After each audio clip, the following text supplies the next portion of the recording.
अस्सलाम वालेकुम। मौलाए कायनात मौला अली करम वजहुल करीम की शहादत के बाद जब उनकी तदफीन अमल में आ जाती है, तो उसके बाद मौला हसन अलैहिस्सलाम मुसलमानों को बैत की दावत देते हैं। आप उस वक़्त कूफ़ा में मौजूद थे और मुसलमान मौला हसन अलैहिस्सलाम के हाथ पर बैत कर लेते हैं।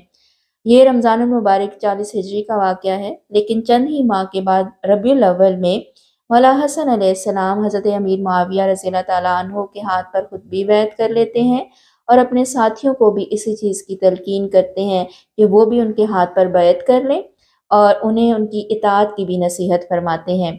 और यूँ 2 मुसलमानों के गिरोहों के दरमियान जो इंतशार होने जा रहा था, उससे भी बच जाते हैं और दोनों ग्रोहों के दरमियान सुलह भी हो जाती है और उसका वसीला मौला हसन अलैहिस्सलाम की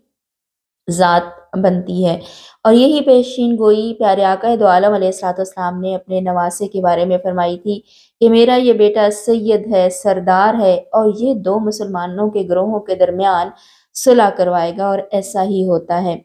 जिस वक़्त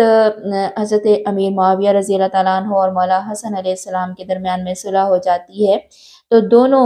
एक ही सवारी पर सवार होकर कूफ़ा में दाखिल होते हैं। और जब अमूर हुकूमत हज़रत अमीर मुआविया रज़ियल्लाहु तआला अन्हु के हाथ में चले जाते हैं, तो फिर हसनैन करीमैन रज़ियल्लाहु तआला अन्हुमा वहाँ से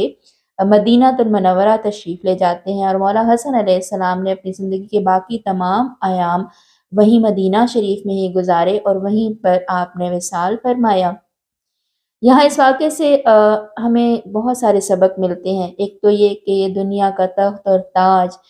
ये किसी भी तरह की अहमियत नहीं रखता, इसकी कोई अहमियत नहीं। और दूसरी तरफ ये कि हम जब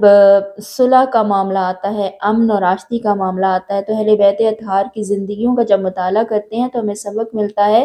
कि इस अमन और सलामती को कायम रखने की खातिर उन्होंने किसी भी चीज़ की परवाह ना की और इस अमन और सलामती की खातिर हर चीज़ की कुर्बानी दे दी। और यहाँ पर ये भी सबक मिलता है कि हम अपनी ज़िंदगियों को जब अपना जायज़ा लेते हैं,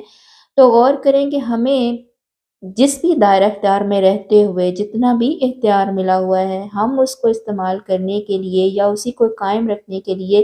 कितनी तगो-दो करते हैं और उस पर डटे रहते हैं कि ये हमारे हाथ से ना जाए। लेकिन हमें जो सबक इनकी ज़िंदगियों से मिलता है, अल्लाह करे कि हम वो सबक सीख कर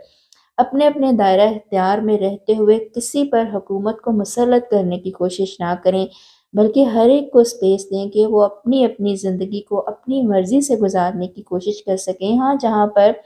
किसी भी तरह की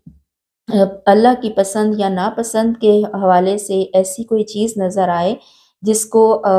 सामने ना रखा जा रहा हो या जिसको इस तरह से अहमियत ना दी जा रही हो जैसे कि दी जानी चाहिए, तो वहाँ ज़रूर हम अपनी राय दें, वहाँ सीधी राह ज़रूर दिखाएँ और उसके बाद फ़ैसला अगलों पर छोड़ दें। और जहाँ कहीं रिश्तों को बचाना हो, वहाँ रिश्तों को बचाया जाए और बाकी हर शय को अल्लाह की रज़ा की खातिर अगर छोड़ना भी पड़े, तो छोड़ दिया जाए, क्योंकि यही सबक हमें इन आला हस्तियों की ज़िंदगियों से मिलता है। और जब हम इनकी सीरत का मुताला करते हैं और सबक सीखते हैं, तो कोशिश ज़रूर करें कि उस सबक पर अमल भी कर सकें, क्योंकि अमली मोहब्बत ही असल में हमारे लिए इनकी कुर्बत का ज़रिया बनेगी इंशाअल्लाह।